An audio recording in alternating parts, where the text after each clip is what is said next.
He's been intentional. He's tough.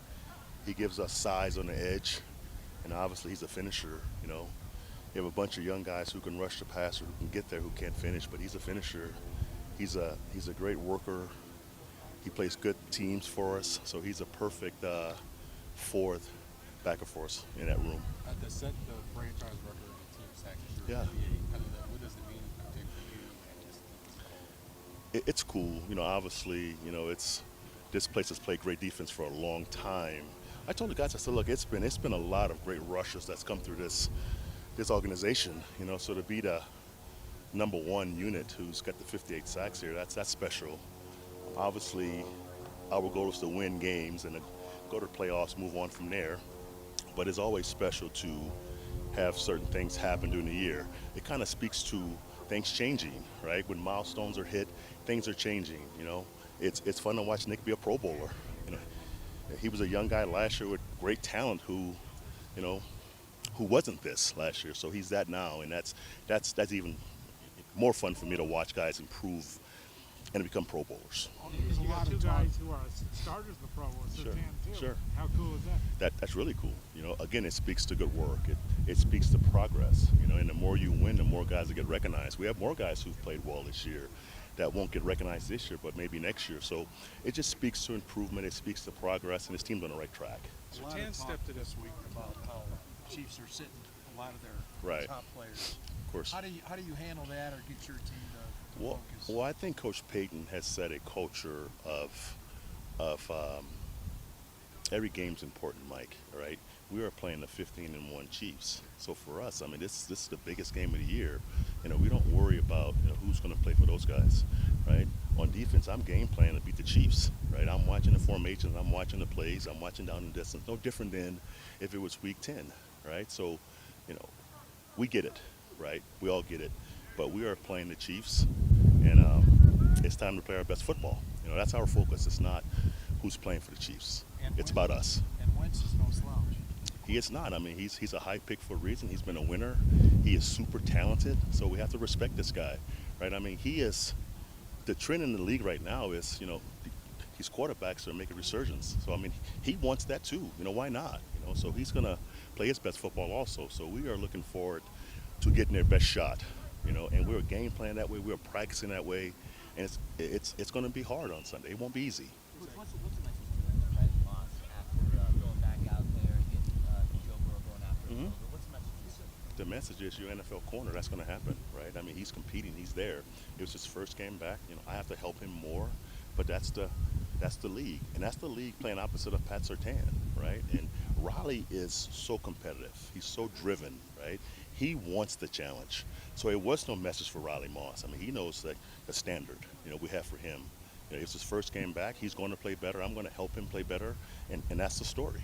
As you were coaching Riley Moss over the last couple of years, what were some moments where you understood that kind of he has the mental makeup to handle the kind of burden he's going to have playing opposite? I think watching Riley all year, I mean, he has competed opposite of Pat all year.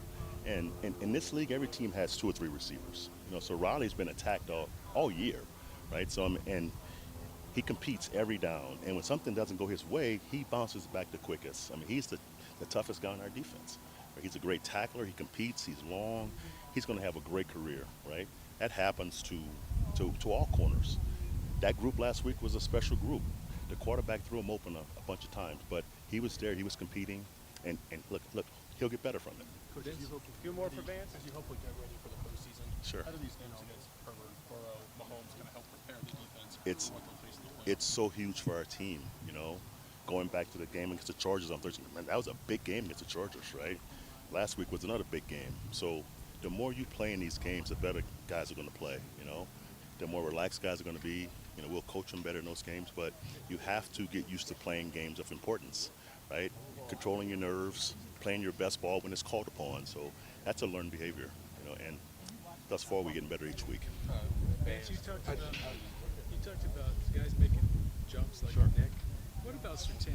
He's been a superstar for a little bit yet, but he seemed to make a jump this year. In your eyes, is that the case? Absolutely. I've been proud of Pat because sometimes as a Pat standard, I mean, he can kind of, if it's not a chase, right? I mean, he can kind of say, let's just play okay.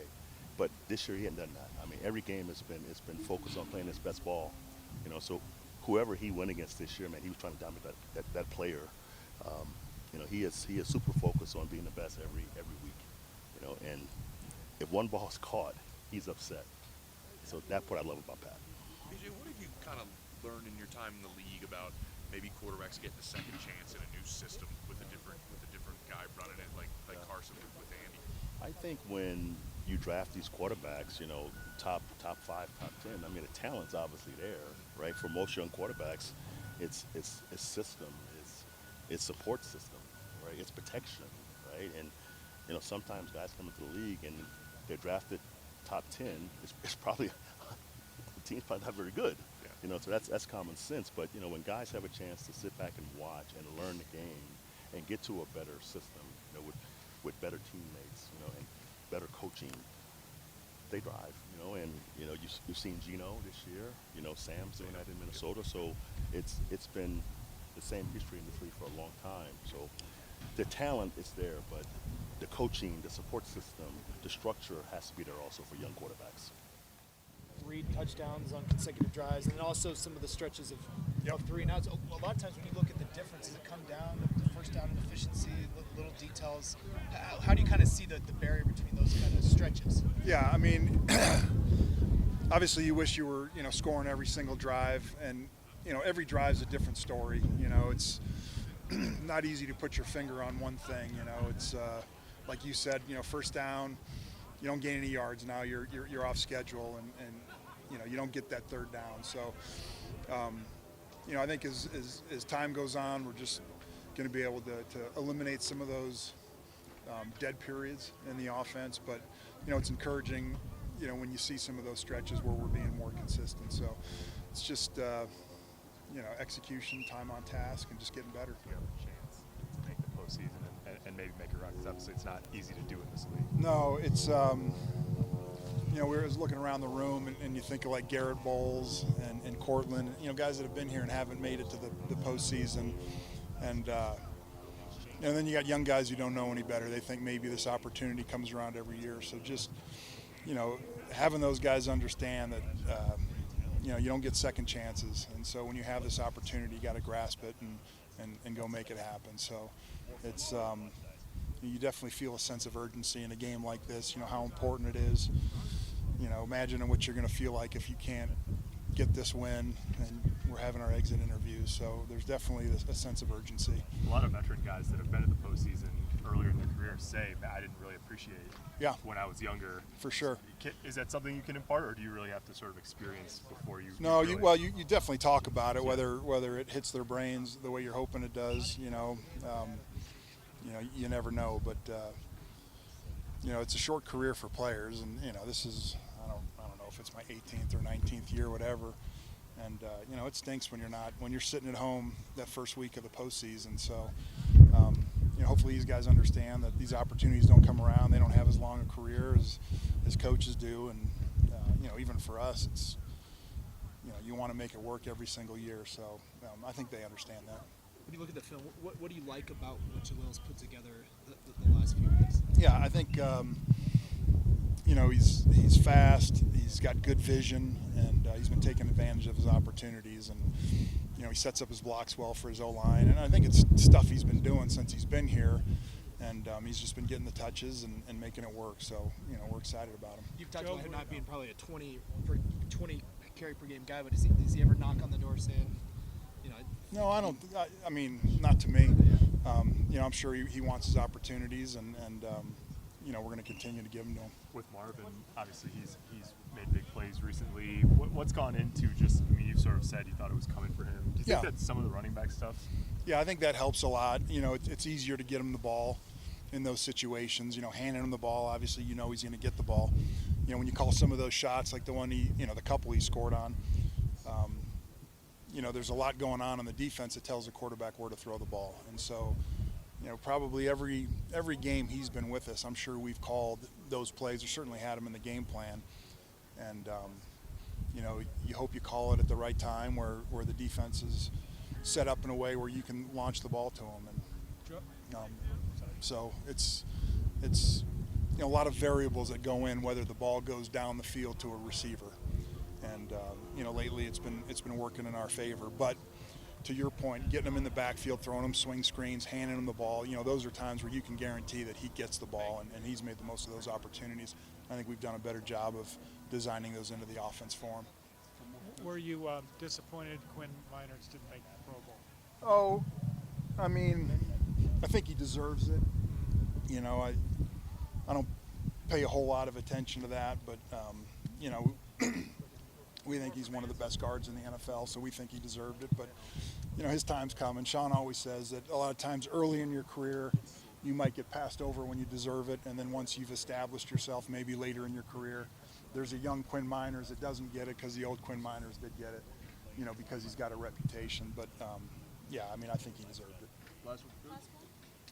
Joe, I asked Bo yesterday about just his frequency of batted down balls at the line of scrimmage. Yeah. He didn't seem to think it was a big issue. He wasn't aware that he was among the league leaders. But Yeah. when you watch his game, is that just something a rookie quarterback develops through? Is that part of just the scheme that he's working through as well with some of those passes? Yeah, I think some of that is probably experience, but a lot of it I think is just you can you just get bad luck over a stretch. I think as his career goes on, I don't think he's going to be a guy that happens to a lot. I remember the same question was asked about Herbert, who's 6'6", and I think sometimes a guy's just looping in right into your throwing lane right as you're throwing, and he gets his hands up, and sometimes it's just bad luck. I don't think it's a endemic thing with him. Holiday, and cool to be playing some football here in January. So what do you got for me? Mitch, first alternate for the Pro Bowl. What do you like about the way that because you talked earlier this year about his improvement? Let's talk about some of those guys, and that recognition is well deserved. So Mitch first, outstanding year. I think the improvement has come in his protection and his accuracy on snapping the ball. He's always been an effective cover guy. I think that's what pops out on the tape. But that recognition well deserved. And then of course the other two guys, Marvin for the second year in a row, and as I've mentioned to anybody, he'd be the first to credit the rest of the group in that room, whether it's Tremont on the perimeter locking guys down or our interior guys. It's really a compliment to the entire unit. And then Will, of course, I'd put Will Lutz against anybody. I mean, the number of kicks that he's made, he has, the PATs, the field goals. Really, he's missed one kick, which was the Jets. I mean, the other one was from 60, and the other one got blocked. And so we're going to need those type of efforts to get to where we want to go. Where did Marvin improve in his vision as a returner? Because you mentioned obviously give a lot of credit to the whole thing, but in terms of his kind of individual traits as a punt returner. Yeah, I think number one is his ability to catch it and go. The last year it was a little bit of just getting the ball caught and then reacting, and he was outstanding last year. He's just matured in that position in regard to, hey, when do I fair catch, which is a decision-making process, and so I think that's where he's matured the most, but still an explosive guy that we just want to get the ball in his hands. In your experience, is it pretty unique, a guy that obviously having both return categories, other special teams responsibilities, now he's playing in the backfield. Yeah. Like just in terms of how he can compartmentalize all those things. Yeah, I think the thing on Marvin is the maturity. He is a really mature young man. He's got a lot, getting more on his plate. You see the expansion of the role on the offensive side. But again, in our room, he's done an excellent job, and it's just a compliment to him and his traits and the way that he attacks his craft for that recognition.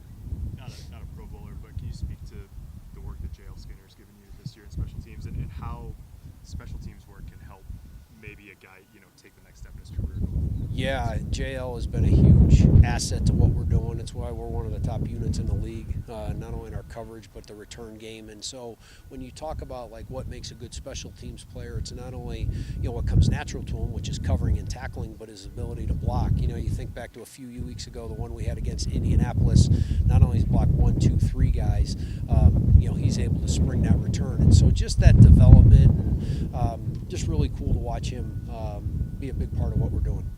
You've been the field goal protection unit. How do you like the way you guys have bounced back after week 10? I like what we've done a lot. We knock on wood somewhere. We haven't missed a kick, a PAT, or a field goal, and that's a compliment to the whole group. So, again, going back to that, we made some adjustments which we needed to do, and they've been excellent. You can go and look at the tape. So we know Kansas City, that'll be an area that we've got to be ready for. They've got an excellent rush group. But to answer your question, from that point on, we've been excellent, and we are going to need that on Sunday. When you have a unit like Kansas City where, you know, Reed had the one last year off the edge, whether it was offsides or not, but when you have got you a couple different ways, are there wrinkles then? Like, do you try to anticipate what they might wrinkle off of? Yeah, and I think that's in any of the phases that you go in. That's part of your game planning process. You know, what are you seeing from them, where you can take advantage and such. So, yeah, you're looking at all that tape and, you know, not only looking at what they're doing, but you're also looking at what you're doing to see, hey, is there any vulnerabilities there that we got to sew up?